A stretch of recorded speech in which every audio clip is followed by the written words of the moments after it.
আসসালামু আলাইকুম। সবাই কেমন আছেন? আশা করি সবাই ভালো আছেন, সুস্থ আছেন। আলহামদুলিল্লাহ, আমিও আমার পরিবার নিয়ে আপনাদের দোয়ায় এবং আল্লাহ তাআলার অশেষ রহমতে ভালো আছি। নতুন দিনে নতুন একটা ব্লগ ভিডিও নিয়ে আপনাদের সামনে হাজির হয়ে গেলাম। রমজান তো প্রায় শেষের দিকে, আর মাত্র কয়েকটা রমজান আছে, তারপরেই তো পবিত্র ঈদুল ফিতর। এই ঈদুল ফিতরকে ঘিরে অনেকের অনেক আনন্দ, অনেক চিন্তাধারা থাকে। তারপরেও আমাদের গৃহিণীদের অনেক সময় তো আমরা সংসারের সময় নষ্ট করি, যেহেতু গৃহিণীদের সংসারটাই কিন্তু আসল। সংসার ছাড়া তো আমরা অন্য কিছু চিন্তাই করতে পারি না। তো এখানে কিছু বাজার সদাই করে নিয়েছি। ঈদ তো একদম বলতে গেলে একদম সামনে, আর ঈদের বাজারও তো করা লাগে। যেহেতু ঈদের বাজার করব করে আর করা হয়নি, আর কি করব, প্রতিদিন দেখা যাচ্ছে একটা না একটা বাজার করেই চলেছি। ওইভাবে যে করে আনবো বা একদম ঘর ভরে রাখবো ওই রকম কিছু না, যেটা যখন প্রয়োজন সেটা নিয়ে আসি। তারপরে ওই যে এখানে চিকেন ছিল না, তো ভাবলাম চিকেনটাই নিয়ে আসি, আর বাদ বাকি তো সবই আছে ফ্রিজে। তো দোকানদারকে বলছিলাম যে একটা মিডিয়াম কাট করে দিতে, উনি খুবই সুন্দর সাইজ করে দিয়েছেন, আর কাটটাও আমার অনেক বেশি পছন্দ হয়েছে। যখন ইউটিউবে ঢুকি আপুদের ভিডিও দেখার জন্য, তো আপুদের ভিডিওতে দেখি অনেক সুন্দর তারা তাদের শপিংগুলো দেখাচ্ছে, পরিবারের সাথে ঈদ করতেছে। কেউ কেউ তো আবার ব্যাগ গুছিয়ে ফেলেছে, নিজের দেশের বাড়িতে গিয়ে ঈদ করবে, পরিবার পরিজন আত্মীয় স্বজন, সব কিছু মিলে ভালোই লাগতেছে। আর আমারও ভিডিওগুলো খুবই ভালো লাগলো। এখানে হচ্ছে এই যে লাচ্চার সেমাইগুলা এনেছিলাম। এই লাচ্চা সেমাই তো ঈদে প্রয়োজন। অনেক সুন্দর সুন্দর রেসিপি দেখছি লাচ্চা সেমাইয়ের বা জর্দা সেমাই। রেসিপিগুলোও কিন্তু আমার অনেক বেশি ভালো লেগেছে, যে আপুরাই রেসিপিগুলো দিচ্ছেন। আর এখানে হচ্ছে একটা ক্ষীর মিক্স নিয়ে এসেছিলাম। তো ঈদের দিন সকালে তো একটু মিষ্টি মুখ করাই লাগে। আর এবার না আমি হচ্ছে কোনো পিঠা করতেছি না। সব সময় দেখা যায় পিঠা করলে ওই পিঠাগুলো থেকেই যায়, খাওয়া হয় না। তো এই যে লাড্ডুগুলো কিন্তু আমার অনেক বেশি ভালো লাগে। আর আলিবাবার লাড্ডু বলেই কথা, দেশে থাকতেও কিন্তু লাড্ডু আমি অনেক বেশি পছন্দ করতাম। এখানে মাংসগুলো আমি পোটলা করে নিয়েছি, সুন্দর করে ভাগ ভাগ করে মাংস আমি পোটলা করে নিয়েছি। তো যখন দরকার হবে তখন এক পোটলা করে বের করব। এটা হচ্ছে আমার নতুন চপার। এই চপারটা আমি রিসেন্টলি নিয়েছি। এই নিয়ে মনে হচ্ছে 4টা ব্লেন্ডার আমি নষ্ট করে ফেললাম। হ্যান্ড ব্লেন্ডার, তারপর হচ্ছে ব্লেন্ডার জগের মতো যে ব্লেন্ডারগুলো থাকে, সবই কিন্তু ভালো ভালো ব্র্যান্ডের ছিল। তারপরেও আমার কাছে মনে হচ্ছে যে ওইটার মধ্যে প্রেশারটা একটু বেশি পড়ে গেছে, যার জন্য ব্লেন্ডারগুলা নষ্ট হয়ে গেছে। তো আপুদের আজকে একটা টিপস দিতে চাই, সেটা বলতে পারেন স্মার্ট গৃহিণীদের জন্য 2টা টিপস। সেটা হচ্ছে আমরা বেশিরভাগ ক্ষেত্রে দেখা যায় পেঁয়াজ, রসুন, আদা এগুলোই কিন্তু আমরা ব্লেন্ড করে থাকি বলতে রসুন আর আদাটাই কিন্তু বেশিরভাগ ক্ষেত্রে দেখা যায় আমরা ব্লেন্ড করে থাকি। তো এই ক্ষেত্রে আপনি রসুন আদা আপনি ডিপে একদিন রেখে দিতে পারেন পরিষ্কার করে।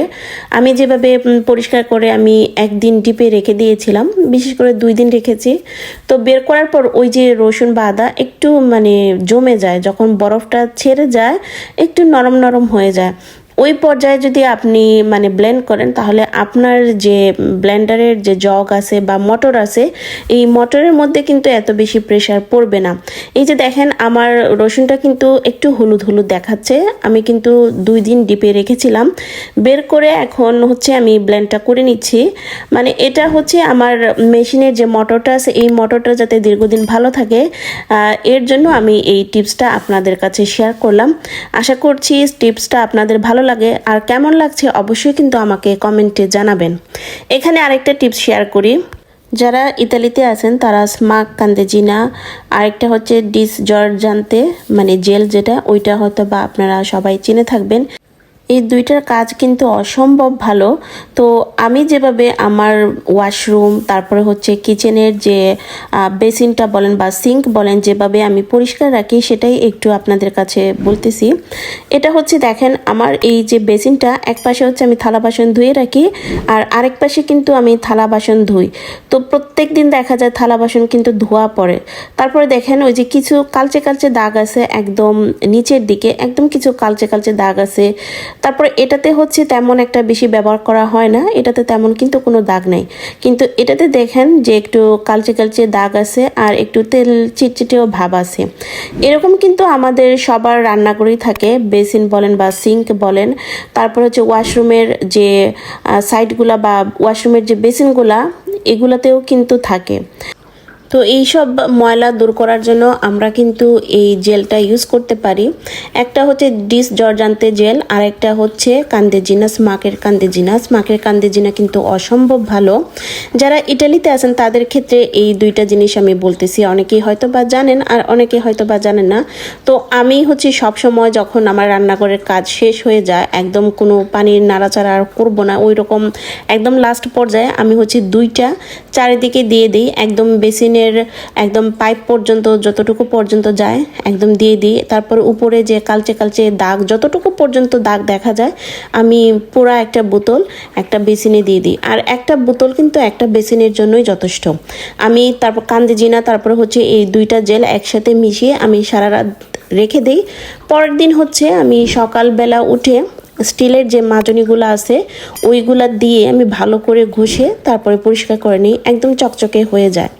যেহেতু সামনে ঈদ, আমরা গৃহিণীরা সব কিছুই পরিপাটি করে রাখতেছি আমাদের সুন্দর একটা ঘরের লুক দেওয়ার জন্য। তো সেই ক্ষেত্রে আমার মনে হচ্ছে রান্নাঘর বা মানে বাথরুম বা ওয়াশরুম যেটাই বলি না কেন, সেদিকটাও কিন্তু আমাদের লক্ষ্য দেওয়া উচিত।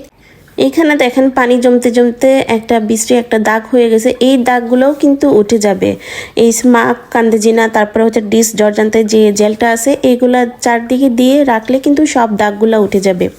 এখন বলি যারা বাংলাদেশি আছেন তারা হয়তো বা এই জিনিসটা পাবেন কি পাবেন না সেটা আমি জানি না, হয়তো বা অনলাইনে আপনারা পেতে পারেন, আর নয়তো বা সুপার শপেও যদি থাকে তাহলে পেতে পারেন। তো যদি না আপনি পান, ঘরোয়া টিপস আমি আপনাদেরকে বলে দিই, সেটা হচ্ছে যখন একদম রাতে কাজ করে আপনারা ঘুমাতে যাবেন, তো ওই সময়টায় আপনারা হচ্ছে যে সোডা আমরা আছে না, যে সোডা তো সবাই চিনি, তো বেকিং সোডা না, এটা হচ্ছে শুধু সোডা, মানে কাপড় কাচার ক্ষেত্রে যে সোডাগুলো আমরা ব্যবহার করি সেই সোডা, এই মানে সোডা, তারপর হচ্ছে হারপিক তো সবার বাসায় থাকে, হারপিক সোডা এইগুলা দিয়ে আমরা চারদিকে দিয়ে মানে রেখে দেবো, বেসিনের বলেন বা সিঙ্কের বলেন। এইভাবে করে সারা রাত আপনারা রেখে দেবেন, সকালে উঠে ঘষা মাজা করে পরিষ্কার করে নেবেন, দেখবেন যে কোনো ময়লা নেই, কোনো দাগ নেই, সম্পূর্ণ পরিষ্কার হয়ে গেছে। এই টিপসগুলো আপনাদের কেমন লাগলো আমাকে কিন্তু কমেন্ট করে আপনারা জানাতে পারেন। আর কথা বলতে বলতে এখানে রান্নাগুলো আমি বসিয়ে দিয়েছি। আজকে হচ্ছে চিংড়ি দিয়ে কচুর লতি রান্না করব। একঘেয়েমি রান্না খেতে খেতে আর ভালো লাগছিল না, দেখা যায় প্রতিবার সন্ধ্যায় ভাজা পোড়া খেতে খেতে না এখন আর ভালোই লাগতেছে না। তো ভাবতেছি আজকে মানে ভাত দিয়ে ইফতারি করব, আর আমার কাছে বেটার লাগে মনে হয় যে মানে ভাত দিয়ে ইফতারি করা, যেহেতু পোলাও বিরিয়ানি খিচুড়ি এগুলো সবসময় থাকে, ভাজা পোড়া থাকে, তো তার জন্য আজকে একটু ঝাল ঝাল করে লতি রান্না করতেছি। তো এখানে হচ্ছে কিছু নুডলসও রান্না করেছিলাম মানে সন্ধ্যার পরে। তো কথা বলতে বলতে আমি তো আপনাদের সাথে অনেক কথাই বললাম, আমার ভিডিওটা কেমন লাগলো আপনাদের অবশ্যই কিন্তু আপনারা কমেন্টে আমাকে জানাবেন। আপনি যদি ভিডিওটা দেখে থাকেন বা আপনার কাছে যদি ভিডিওটা ভালো লাগে তাহলে অবশ্যই কিন্তু লাইক কমেন্ট করবেন, চ্যানেলে নতুন হয়ে থাকলে চ্যানেলটা সাবস্ক্রাইব করবেন, পাশে থাকা বেল বাটনটা বাজিয়ে দিবেন পরবর্তী নোটিফিকেশন পাওয়ার জন্য। রান্না করতে গেলে দেখা যায় হাজারটা বাসন মানে জমে যায়, তো এইগুলা এখন ধুয়ে নিব আর কড়াইটা এখন পরিষ্কার করে নিব।